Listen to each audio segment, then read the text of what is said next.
খুমটাইত সমূহীয়া বিবাহ অনুষ্ঠান একেলগে বিয়াত বহিল 40 জোৰা দৰা কইনা। খুমটাইত সম্পন্ন হ'ল এক ব্যতিক্ৰমী সমূহীয়া বিবাহ অনুষ্ঠান। খুমটাই কীৰ্তন মণ্ডলীৰ সোণালী জয়ন্তী বৰ্ষৰ এক বিশেষ কাৰ্যসূচী হিচাপে খুমটাই চাহ বাগিচা দুৰ্গা মন্দিৰ প্ৰাংগণত অনুষ্ঠিত হয় বিবাহ উৎসৱত একেলগে বিয়াত বহিল প্ৰায় 40 জোৰা দৰা কইনা।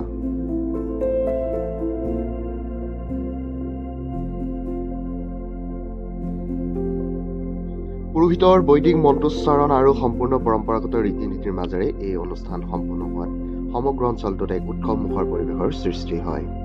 খুমটাই কীৰ্তন মণ্ডলীয়ে 50 বছৰৰ গৌৰৱময় যাত্ৰা সম্পূৰ্ণ কৰাৰ উপলক্ষে এই সোণালী জয়ন্তী বৰ্ষটিক স্মৰণীয় কৰি ৰাখিবলৈ সমূহীয়া বিবাহৰ আয়োজন কৰে।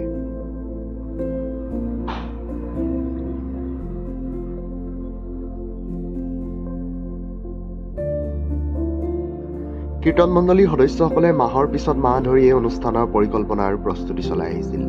সমাজৰ বিভিন্ন শ্ৰেণীৰ 40 গৰাকী পাত্ৰ পাত্ৰীক এই অনুষ্ঠানত অন্তৰ্ভুক্ত কৰা হয় আৰু সকলো বিবাহ সম্পূৰ্ণৰূপে ধৰ্মীয় পৰম্পৰাৰে সম্পন্ন কৰা হয়।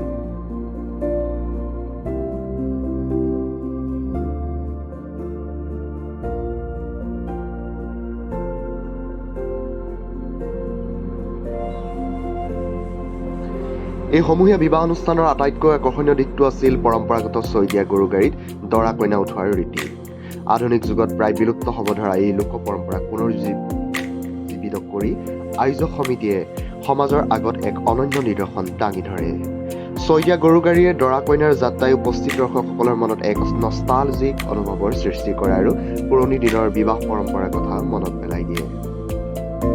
মন্দিৰ প্ৰাংগণত এই ঐতিহাসিক মুহূৰ্তৰ সাক্ষী হ'বলৈ সহস্ৰাধিক ৰাইজ সমবেত হয়। চাৰিওফালে ঢোল তাল আৰু শংখধ্বনিৰে মুখৰিত হৈ পৰে মন্দিৰ প্ৰাংগণ। পুৰোহিতসকলে বৈদিক মন্ত্ৰোচ্চাৰণে একেলগে 40 জোৰা দৰা কইনাৰ বিবাহ সম্পন্ন কৰোৱায়। অগ্নি সাক্ষী কৰি হাত পাক ঘৰা, সিন্দুৰ দান আৰু মালা সলোৱাৰ পবিত্ৰ মুহূৰ্তবোৰে উপস্থিত দৰ্শকসকলৰ মনত এক আৱেগময় পৰিৱেশৰ সৃষ্টি কৰে। এই মহৎ উদ্যোগত সমাজৰ বহু হৃদয়ৱান ব্যক্তি আগবাঢ়ি আহে। স্থানীয় ব্যৱসায়ী, সমাজসেৱক তথা ৰাইজে উদাৰ হাতেৰে পৃষ্ঠপোষকতা আগবঢ়াই এই অনুষ্ঠানক সফল কৰি তোলে। তেওঁলোকৰ সহযোগিতাৰ ফলতেই বিবাহৰ সকলো আনুষংগিক ব্যৱস্থা সুচাৰুৰূপে সম্পন্ন কৰা সম্ভৱ হয়। সমূহীয়া বিবাহৰ এই ধাৰণাটো সমাজৰ বাবে বিশেষভাৱে তাৎপৰ্যপূৰ্ণ। বিবাহৰ অনুষ্ঠানৰ ক্ৰমবৰ্ধমান আৰম্ভ আৰু অপচয় ৰোধ কৰাৰ ক্ষেত্ৰত এনে সমূহীয়া বিবাহে এক ইতিবাচক বাৰ্তা প্ৰদান কৰে। একেলগে বিবাহ অনুষ্ঠান সম্পন্ন কৰাৰ ফলত খৰচ কমাৰ লগতে সামাজিক ঐক্যৰ ভাৱো গঢ় লৈ উঠে। সমগ্ৰ অনুষ্ঠানটো নিৰৱচ্ছিন্নভাৱে সম্পূৰ্ণ হয় আৰু 40 জোৰ নৱদম্পতিয়ে নতুন জীৱনৰ পাতনি মেলে। খুমটাই কীৰ্তন মণ্ডলীয়ে উদ্যোগ আৰু আয়োজনক সকলোৱে প্ৰশংসা কৰে। এই অনুষ্ঠান খুমটাইৰ ইতিহাসত এক সোণালী অধ্যায় হৈ চিৰকাল স্মৰণীয় হৈ ৰ'ব বুলি স্থানীয় ৰাইজে মত প্ৰকাশ কৰে।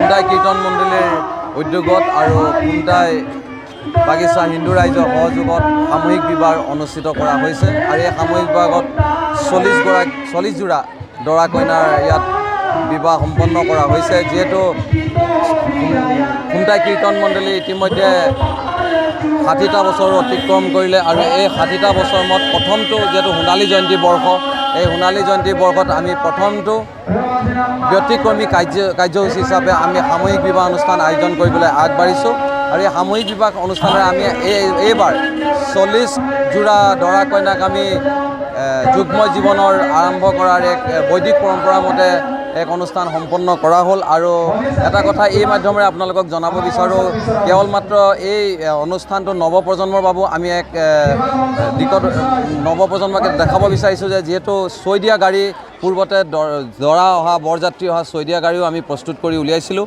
যিহেতু ৰাইজৰ মাজত আমি এই প্ৰদৰ্শনী হিচাপে ৰাইজে চাওক বা নৱপ্ৰজন্মই চাওক কিদৰে ছয়দীয়া গাড়ীত আচলতে দৰা কইনা বৰযাত্ৰী আহে বা বিবাহ সম্পন্ন হয়, সেই দিশটো আমি ইয়াত প্ৰদৰ্শন কৰিবলৈ চেষ্টা কৰিছোঁ।